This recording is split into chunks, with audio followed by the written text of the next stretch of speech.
Everybody, my name is Sandi Boucher, Mishko Pogna Quain Adishnakas Mungdodam, and I'm here with the May 29th episode of Surviving Isolation, and I pray you are surviving isolation. As always, I'd like to start off with a mental health check-in.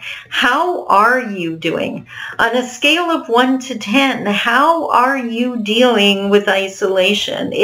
We're getting up there in the number of days, and I know the strain is starting to show on the faces and in the comments of some of my nearest and dearest. So I truly would love to hear from you. Please send me an email, sandy@sandyboucher.com, right here, and send me an email and let me know how you're doing. I genuinely would love to hear from you.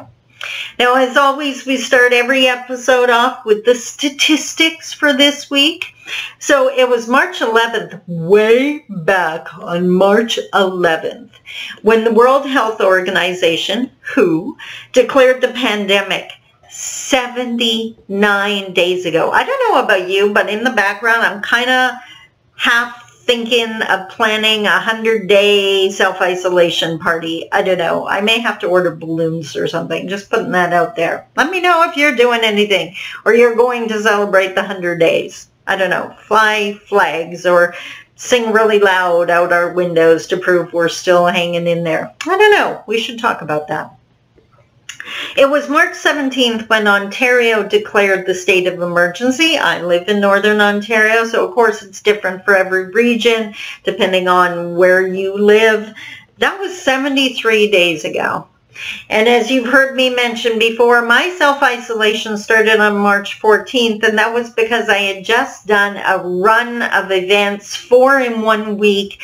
I had met with so many people, and just for the health and safety of my loved ones, I wanted to make sure, I wanted to self-isolate, and that is just continued with every passing day. I mean, if you look at the news, you look at all the information, they're saying, unless you have a reason to go out, stay home.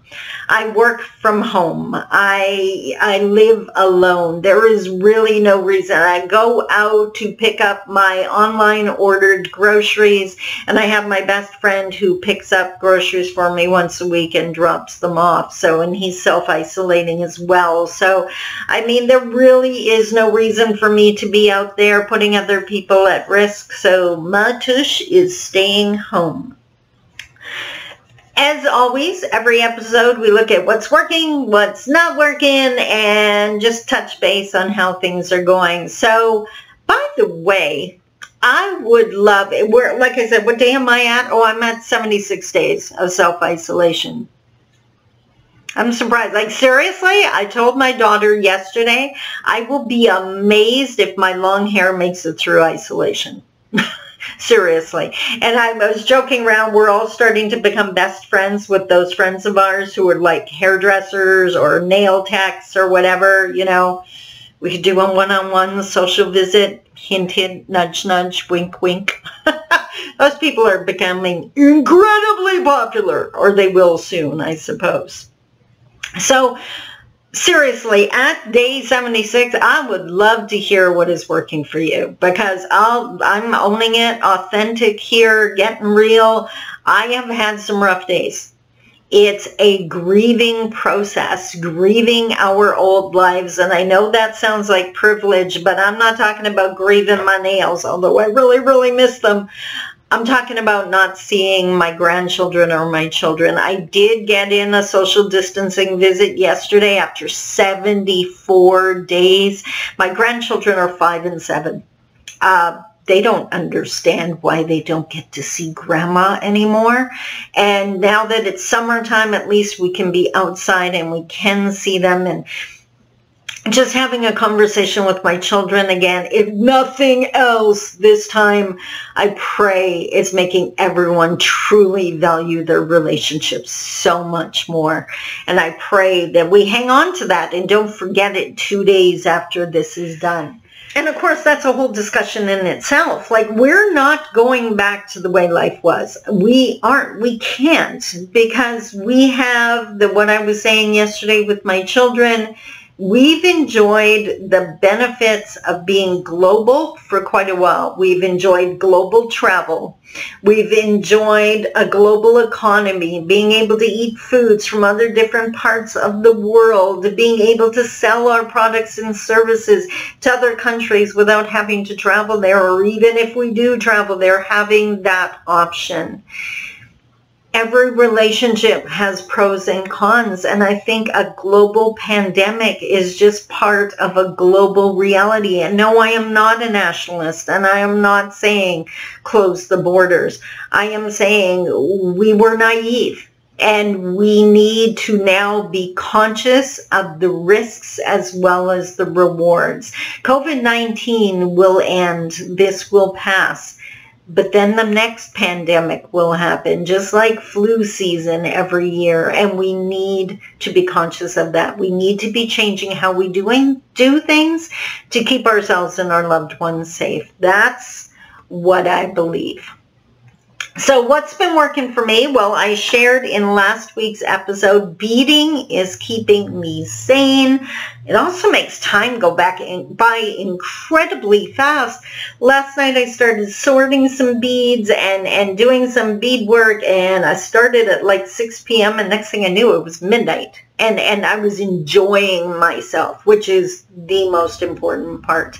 I know I have friends who have taken up painting, crafting of many different types.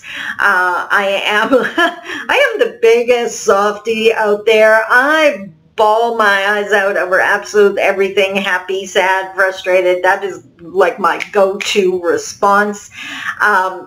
I've discovered if you type in romantic movies or romantic into search on Netflix, you find weeks and weeks and weeks of crying potential. And that's what I've been doing, actually, just enjoying watching movies. I never watched movies. In my real life, in my life pre-pandemic, I never had time to watch a movie, and really enjoying that.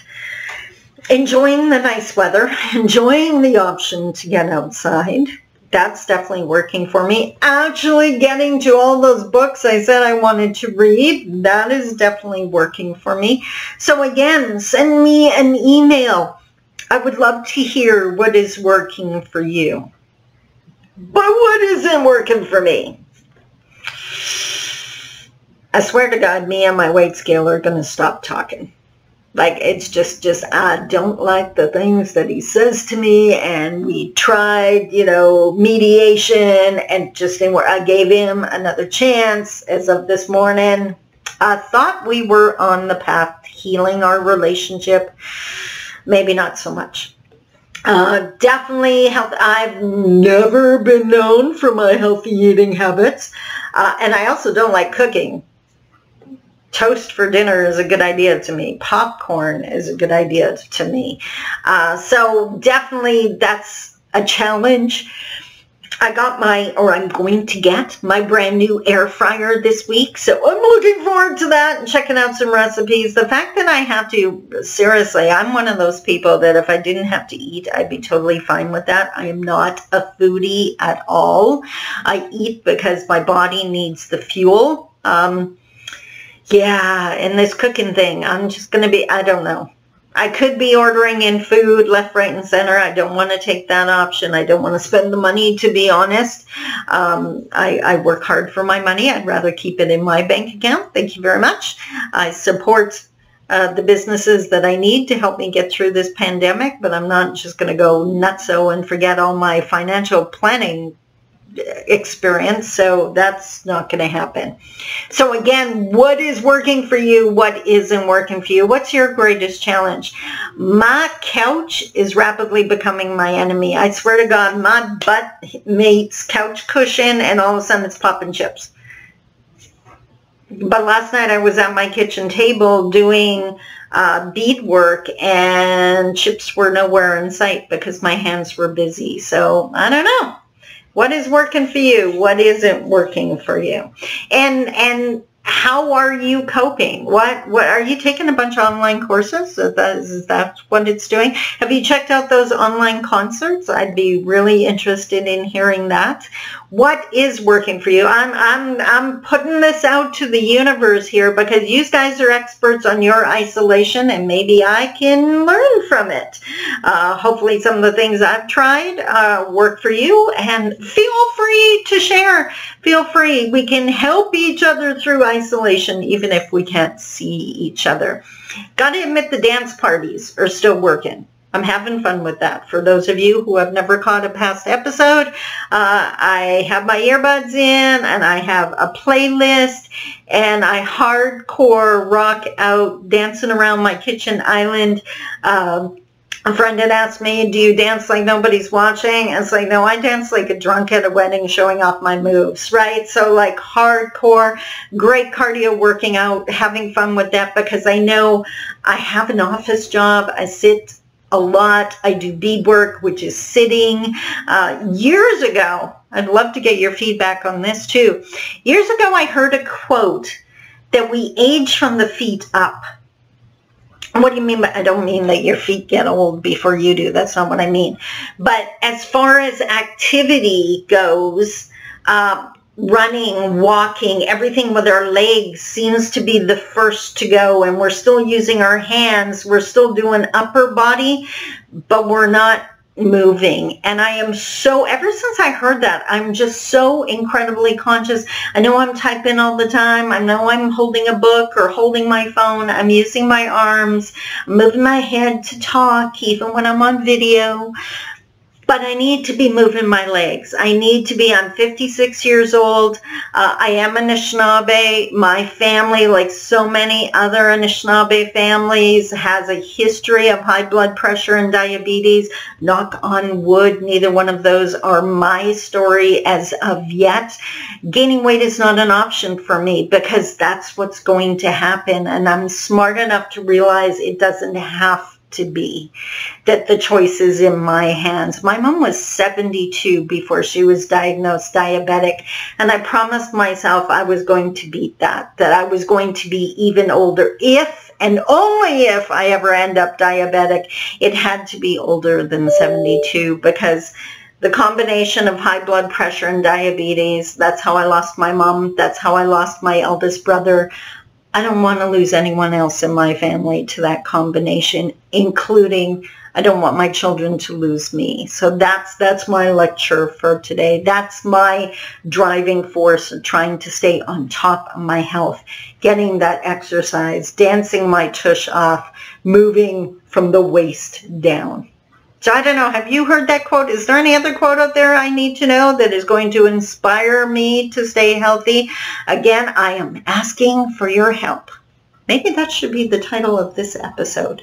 I think it should be. That makes sense. I know you carry wisdom. That's my teaching. So you're a human being who has existed for X number of years. I know you have wisdom, and if you have wisdom to share with me, I am absolutely open to hearing it.